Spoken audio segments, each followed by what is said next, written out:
안녕하십니까. 임상심리사 2급 자격시험 대비 2019년도 8월 4일에 시행된 제3회차 이상심리학의 필기 기출문제 풀이 들어갑니다.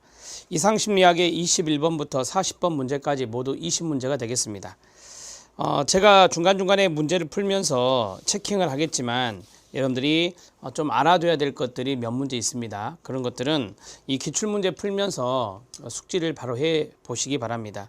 그리고 저는 해설을 좀 이렇게 좀 자세하게 잘 달아드렸거든요. 그래서 나중에 여러분들이 문제집이 나오면 그것을 잘 숙지해 주시면 되겠습니다. 21번부터 들어갑니다. 21번 문제 별표 쳐주시고요. 알츠하이머 병으로 인한 신경인지장애입니다. 그러면 알츠하이머 하면 우리가 보통 가장 일반적인 치매다 이렇게 말할 수 있고요. 이 치매는 바로 신경인지장애와 연관성이 있습니다. 틀린 것은 입니다. 알츠하이머 치매와 연관성이 없는 걸 찾아라 이건데요. 첫 번째, 여성 호르몬 에스트로겐과 상관이 있다. 맞습니다. 이 대개 알츠하이머의 질환을 성비로 본다면 여성이 더 많습니다. 여성과 남성의 성비를 본다면 여성에게 많이 나타나는데 그 여성이 이제 폐경기가 지나게 되면 에스트로겐 성호르몬의 분비가 감소하는 호르몬의 변화가 일어납니다. 그 호르몬의 변화가 바로 베타 아밀로이드라고 하는 것들의 침착이 일어나게 돼요. 그러면서 알츠하이머 질환이 나타날 수 있다라고 하는 겁니다. 알츠하이머 질환과 연관성이 있는 게 바로 베타 아밀로이드죠. 베타 아밀로이드는 우리 임상심리사 문제에서도 출제된 바가 있었죠. 베타 아밀로이드, 알츠하이머 꼭 기억해 놓으시고요. 그 다음에 조금 어려운 건데요. 유전자 형태와 연관성이 있다. APOE라고 되어 있죠. 이걸 이제 아포지 단백 2라고 합니다. 아포지 단백 200 또는 단백 2라고 하고 또는 아포 2 단백이라고 해도 됩니다. 그렇게 해서 유전자 형태와 연관성이 있다. 이거는 유전적 특징입니다. 이거는 유전적 특징이다. 이렇게 보시면 되고요. 자, 해설에도 있다시피 이것을 발견한 사람이 워렌 스트리트 마터라고 하는 사람인데요. 이분이 이제 아포지 단백 2를 찾아서 이 유전학적으로 이것을 규명한 겁니다. 즉, 알츠하이머 치매에 아포2라고 하는 이런 유전자 형태와 연관성이 있다라는 것을 발견한 것이죠. 자, 허혈성 혈관 문제 또는 뇌경색이 있습니다. 여러분이 알다시피 알츠하이머 치매 반대편에는 뭐가 있어요? 그렇습니다. 혈관성 치매가 있어요. 또는 뇌혈관성 치매라고 하는데 이거는 혈관성 치매와 연관성이 있습니다. 알츠하이머 치매가 아닌 혈관성 치매와 연관성이 있다. 허혈성 혈관이란 말이 들어있어요. 뇌경색이란 말이 있어요. 뇌혈관이 막힌 것을 뇌경색이라 하죠. 자, 그 다음에 노인성 반점, 신경섬유 다발 또는 뭉치라고도 하는데요.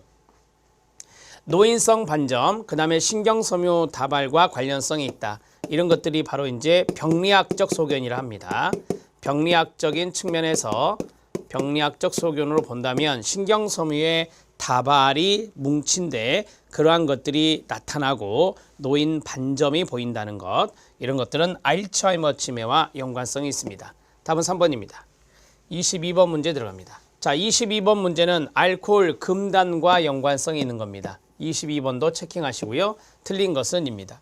금단 증상은 여기 중단했을 때 과도하게 장기적으로 사용하다가 알코올을 중단, 감량했을 때 나타나는 거거든요. 그걸 금단 증상이라 하죠. 수시간에서 수일 이내에 진전이라든지 오심이라든지 구토 이런 것들이 나타날 수 있습니다. 자, 그리고 세 번째, 알코올 금단을 경험하는 대부분의 사람들은 진전선망을 경험한다라고 했는데 대부분의 사람들이 경험하는 것이 아닙니다. 심한 알코올 금단을 보인 사람들에게 나타나는 것이 심각한 알코올 금단을 보이는 사람들에게 나타나는 현상이 바로 진전선망이라는 것입니다. 그러니까 대부분의 사람들이 진전선망을 경험하는 것은 틀리다 이렇게 말할 수 있습니다. 자, 진전선망은 한번 들어보시기 바랍니다. 진압력 장애, 착각 및 환각의 지각 이상, 혼동되거나 무질서한 사고, 정신운동 초조 혹은 드물게 정신운동 지연, 수면각성 주기 이상 등의 특징을 나타내는 것이 바로 진전선망이라고 하는 것입니다. 이러한 진전선망, 이러한 것들은 바로 치사율이 15%나 됩니다. 나쁜 외유 증상을 보이는 거예요. 그러니까 대부분의 알코올 금단을 경험한 사람들이 나타나는 게 아니다라고 하는 것을 알 수가 있습니다. 심각한 알코올 금단 현상을 보이는 사람들에게 진전선망이 나타난다. 이렇게 정리하시면 되죠. 알코올이나 벤조디아제핀을 투여한다면 그렇죠. 금단 증상은 경감되게 됩니다. 그러니까 알코올을 중단했을 때 나타나는 거니 알코올이 투여되면은 이 금단 증상은 경감될 수 있고 벤조디아제핀을 투여하게 되면 이러한 약물을 투여하게 되면 또 금단 증상이 경감된다는 것입니다. 자, 3번이 답이 되겠습니다. 22번도 체킹해 주시기 바랍니다. 이것도 해설을 장황하게 달아드렸으니까 꼭 숙지해 주시기 바랍니다. 23번 들어갑니다. 이건 쉽죠. 이상행동의 설명 모형 중에 통합적 입장이 있습니다. 대상관계 이론이나 사회학습 이론이나 세로토닌, 도파민 가설은 통합적 입장이 아닙니다. 통합적 입장이 바로 이런 것들이 우리가 통합적 입장이라 하죠. 자, 소인 스트레스를 다른 말로 취약성 스트레스 모델 또는 모형이라고 하는 것입니다. 취약성을 우리가 질병 소인이라고 하죠. 어떤 개인에게 질병적인 취약성, 질병 소인이 있다. 그리고 여기는 환경적인 스트레스, 환경상 스트레스가 됩니다. 이 두 가지가 서로 상호작용했을 때 바로 이상행동이 나타난다라고 하는 것을 우리가 일명 통합적 모형이다. 이렇게 말합니다. 또 하나의 통합적 모형이 있죠. 생물 심리 사회적 모델이 있습니다. 생물학적인 측면, 심리적인 측면, 사회적인 측면이 서로 어우러져서 이상행동을 보인다라고 하는 것들도 통합적 입장이 됩니다. 소인, 스트레스 모델이 답이 되겠습니다. 답은 3번이 답입니다. 3번이 답이다. 이렇게 체킹하시면 됩니다. 자, 24번 문제 들어갑니다. 24번 문제는 주요 우울사파, DSM-5의 주요 우울사파의 진단 기준에서 꼭 2개가 들어가는 게 있다라고 했었죠. 그걸 물어보는 문제입니다. 9가지 증상 중 5개 혹은 그 이상의 증상이 연속 2주 동안 지속되며 증상이 사회적, 직업적 또는 기타 중요 기능 영역에서 임상적으로 현저한 고통이나 손상을 초래한다고 되어 있습니다. 여기서 말하는 9가지 증상 중에서 적어도 하나는, 그러니까 둘 중에 하나는 반드시 나타나야 된다라고 하는 것이 있었죠. 그게 바로 무엇입니까? 네, 우울 기분이라고 하는 것과 흥미와 즐거움의 상실입니다. 그러니까 9가지 증상 중에서 5개 그 이상의 증상이 연속 2주 이상 나타나야 되는데 그 중에 꼭 하나가 들어가야 되는 것은 우울한 기분이 들어가든지 아니면 즐거움의 상실, 흥미의 상실, 이게 들어가야 된다는 것이죠. 나머지는 안 보셔도 됩니다. 3번이 답입니다. 이거는 거의 외우셔야 됩니다. 진단 기준에 나와 있는 거니까 꼭 알아두시기 바랍니다. 자, 정리가 됐고요. 25번 문제 들어갑니다. 25번 문제는 DSM-5의 사회 공포증입니다. 사회 공포증을 사회 불안장애라고도 하죠. 사회 불안장애라고도 합니다. 자, 이 진단 기준으로 틀린 것은 이다. 사회적 상황에서 수치스럽거나 당혹스러운 방식으로 행동할까봐 두려워하는 것이다 라고 했어요. 사회적 상황에서 우리가 이제 그 사회적 상황, 여러 가지 이제 대인관계 상황, 거기에서 수치스럽게 행동할까봐 두려워하는 것, 당혹스러운 방식으로 행동할까봐 두려워하는 것을 사회공포증이라고 하죠. 그 다음에 공포가 너무 지나치거나 비합리적임을 인식하지 못한다. 아닙니다. 인식합니다. 인식한다라고 보셔야죠. 그죠? 그러니까 사회공포증이라고 그랬으니까 사회공포, 사회불안장애, 이러한 것들이 너무 지나치다. 그리고 이것이 비합리적이다 라고 하는 것을 알아챈다 라고 하는 것입니다. 공포 불안 회피가 전형적으로 6개월 이상 지속돼야 되고요. 공포가 대중 앞에서 말하거나 수행한 것에 국한될 때, 그러니까 이 사회 불안이라고 하는 것이 대중 앞에서 말한다. 그 다음에 수행이란 단어가 있네요. 수행하는 것에 국한된다 그러면 이걸 수행령 단독이라고 하는 겁니다. 국한된다 했으니까 이걸 단독이라고 하는 것이에요. 그래서 수행령 단독으로 명시하는 것입니다. 자, 내가 대중 앞에 섰어요. 거기 앞에서 말을 할 때만 내가 공포심이 든다라고 하면 이걸 수행령 단독이라고 명시한다는 것이죠. 이렇게 정리하시면 됩니다. 답을 2번으로 처리하시면 됩니다. 자, 25번 문제도 체킹해 주시기 바랍니다. 사회불안장애 진단기준의 사회공포증의 진단기준에 대한 것이었습니다. 26번 문제 들어갑니다. 26번 문제 별표 이상심리학 역사 문제입니다. 옳은 것은 입니다. 1번 히포크라테스는 정신병자에게 인도주의적 대우를 해줘야 된다고 주장한 최초의 사람이다 라고 했는데요.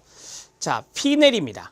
피넬이 바로 정신병자에게 인도주의적인 대우를 해줘야 된다고 최초로 주장한 사람이라고 보시면 됩니다. 피넬 이렇게 정리하시고요. 자, 이 히포크라테스는 제가 해설에도 달아드렸지만 신체적인 부분에 대해서 강조했던 사람이죠. 그러니까 기원전 4세기경에 이 히포크라테스가 심리적인 장애를 포함해서 모든 질병은 그 원인이 신체에 있다라고 주장한 사람이 히포크라테스입니다. 자, 크레펠린 많이 들어보셨죠? 출제가 됐었죠? 크레펠린은 치료와 입원이 필요한 정신장애에 대한 이것이 중요한 거 분류체계를 제시한 사람이 크레펠린입니다. 자, 그 다음에 해설에도 넣어드렸는데 우리가 이제 1883년 출간한 정신의학 개론에서 정신질환에 대한 초기 분류체계를 소개한 사람이 크레펠린입니다. 정신질환의 생물학적 속성을 명확히 하고자 시도했던 것이다. 이렇게 보시면 되겠고요. 그 다음에 3번 들어갑니다. 1939년입니다. 최초의 집단용 지능검사인 웩슬러 검사가 제작되었다. 웩슬러 지능검사는 집단용 검사가 아닙니다. 이건 개인용이죠. 개인용 지능검사다. 이렇게 보시면 됩니다. 우리가 이제 1939년 하면은 벨레뷰 지능검사, 그러니까 벨레뷰 병원에서 이 웩슬러가 이 지능검사를 개발하게 돼요. 그래서 웩슬러 벨레뷰 검사라고 합니다. 이것이 바로 1939년에 개발된 개인용 지능검사다. 이렇게 정리하면 돼요. 1948년 세계보건기구는 정신장애 분류체계인 DSM-1를 발표하였다. DSM-1 발표는 1952년에 발표하게 됩니다. 그리고 세계보건기구도 아니에요. 세계보건기구가 아니라 미국 의학심리학협회 AFA라고 하는 것이죠. APA라고 하는 것입니다. 이러한 것 여기에서 DSM-1를 발표하게 된다라고 보시면 됩니다. 여기 틀렸고요. 1952년입니다.